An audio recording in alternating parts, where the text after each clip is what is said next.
Yo, what's going on, guys? My name's Chuck, and welcome back to the Skull Zone. Today, we're going to be doing my post-training camp power rankings, including my top 10 NFL teams heading into the preseason. So, as of right now, it is 1:06 on the 8th of August. The first 3 preseason games just completed. Let me just do some quick recap on those games. The Ravens, they found some really good receivers. In fact, they might actually be good starters. Mike Green looked good, Malachi Starks looked good, so their rookie class should be really good this year. Forgetting his name. He's the running back. I'm forgetting his name right now, but the running back for the Ravens, who was always hurt, he looked really good. So they might have some more depth behind Derrick Henry. And, Cooper Kupp and Devin Leary didn't really look that good, but maybe. I don't know. We'll have to wait till next week to see that, but they didn't really throw the ball much. Now, on the Colts side, JT Talamalu, he had a really good play. Anthony Richardson got lit up. The Colts might have a quarterback issue. Daniel Jones didn't look good. Even Riley Leonard didn't look good. This might be a rough year for Colts fans. I mean, their roster outside of quarterback is really good, in my opinion. But, you can't really look at that game and go, there's some good stuff on there. No, there was no positives. I think Daniel Jones made some okay plays. So if he can be a game manager type quarterback this year and not turn the ball over too much, which is asking for a lot because it's Daniel Jones. He's played in the league for 6-7 years. But then again, maybe. He has a new system, new head coach, good weapons, decent offensive line. Now let's quickly get to the Seahawks. Now let's quickly get to the Eagles-Bengals game. Now, for some reason, the Bengals decided to start Joe Burrow and Jamar Chase. To me, that was a bad idea, but luckily nothing happened out of it because I definitely don't have Joe Burrow and Jamar Chase both in my fantasy league. That would have sucked if they got hurt. We also saw a lot of injuries today. Surprisingly, the rookie on the Ravens broke their leg in half. That was sad, obviously, but not fun to look at. Rashawn Slater got hurt for the season. C.J. Gardner-Johnson isn't out for the season, luckily, but he might be out for a lot of games.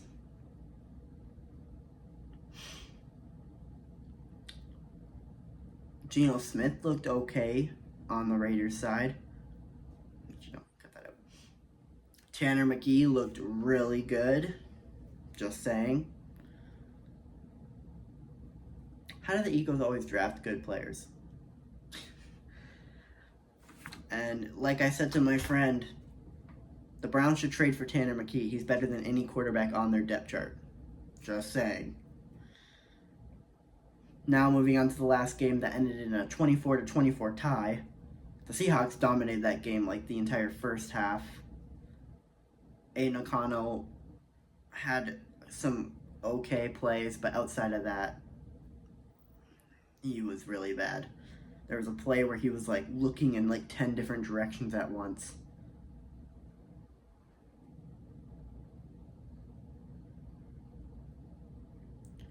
Seahawks defense looked really good. So maybe the Seahawks can make some noise this year. Just saying.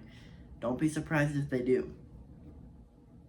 Now, on other good news, Matthew Stafford might return on Monday. So hopefully for Rams fans, because I have them on this list. And final thing I want to say,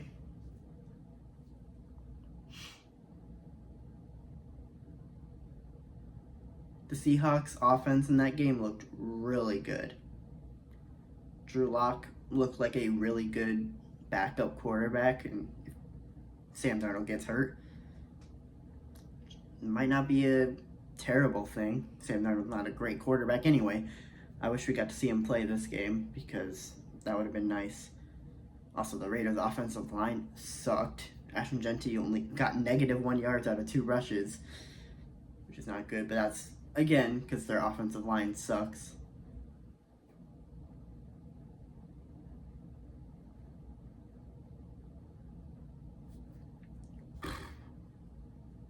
Okay, now let's get into the actual video. I'm going to tell you my post-draft power rankings from a month and a half ago, I believe. So let's just quickly go through it. Honorable mention was Tampa Bay. 10, I had the Vikings. 9, I had the Chargers. 8, I had the Rams. 7, Texans. 6, Broncos. 5, Chiefs. 4, Bills. 3, Lions. 2, Ravens. And 1, Eagles.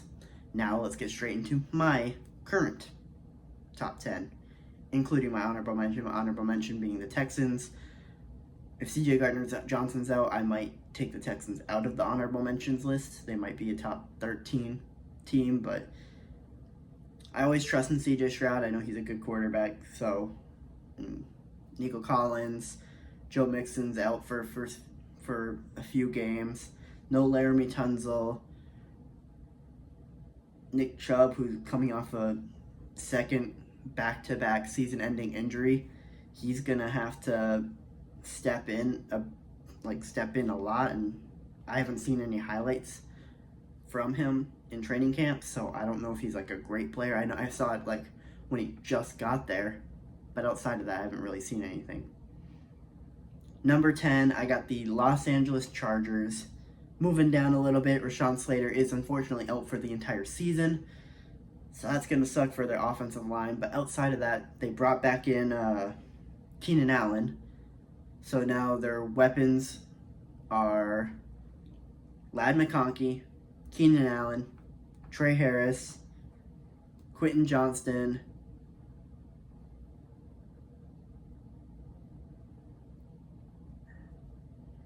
and Jack Conklin, who's on their tight end.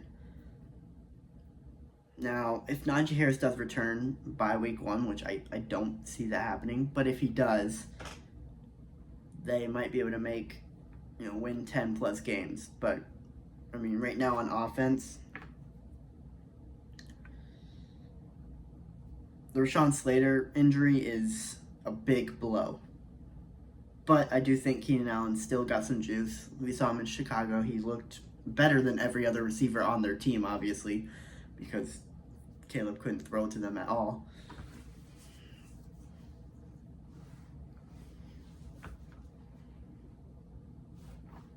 I do think the Chargers are fine. I think they're still going to do well. You saw them in the Hall of Fame game. They looked good, especially on defense. I know it's obviously their backups, but they looked more dominant. Trey Lance looked really good, even though it is preseason, so realistically it's not that important for how Trey Lance looks, but he could get a good backup role somewhere else.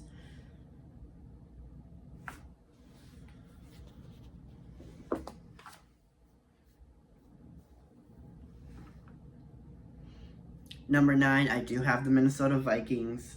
J.J. McCarthy looks really good in training camp.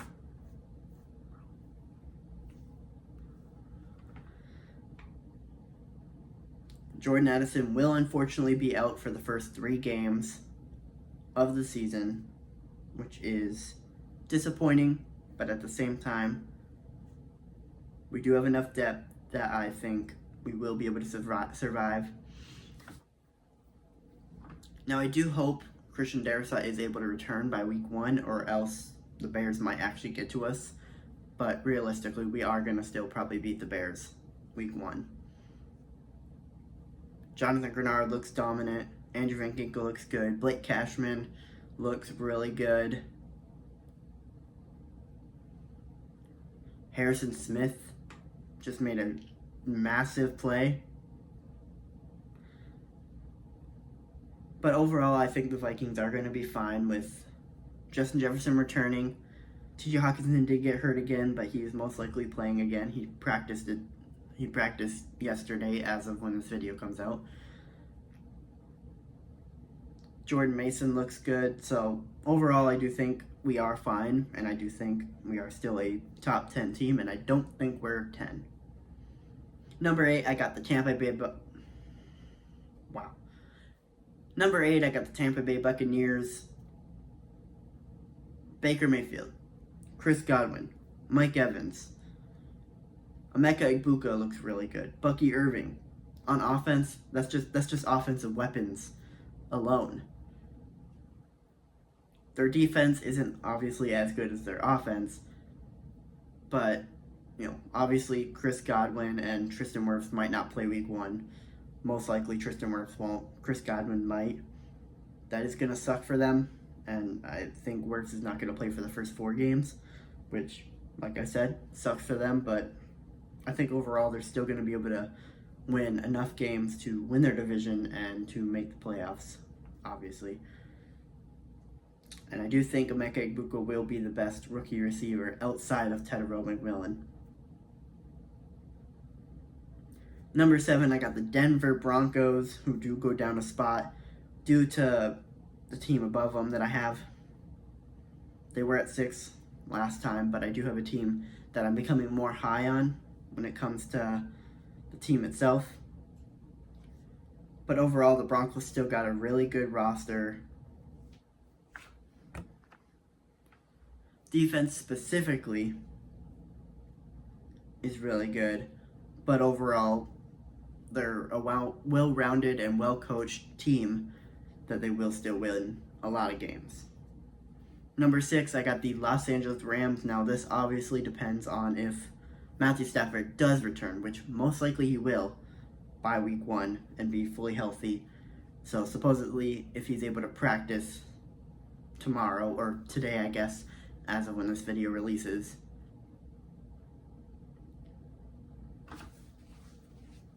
then on Monday he should be able to practice. But obviously they still got Puka Nacua. Kyren Williams just got paid, so he should be fully set and ready to play the season. Devontae Adams, Jared Verse, Braden Fisk, Kobe Turner. Overall, their roster is really well-rounded. I do think they need some more corner depth, but outside of that, and obviously a better offensive line. But outside of that, they should be a dominant team this season, and I wouldn't be surprised if they make it to the Super Bowl. Just saying. Not trying to spoil anything for my power ranking. Not trying to spoil anything for my predictions, but just saying. Don't be shocked. Number 5, I got the Buffalo Bills. A lot of people like to have them at 3 or 4, but I just think the other 4 teams are a better roster than the Bills. I think, obviously, you can't count Josh Allen out. They're obviously going to win their division no matter what. But overall, I think the Bills roster is worse than the other 4 teams. Number 4, I got the Lions, also going down a spot as well as the Bills did. I think overall roster-wise, they are one of the best teams in the league.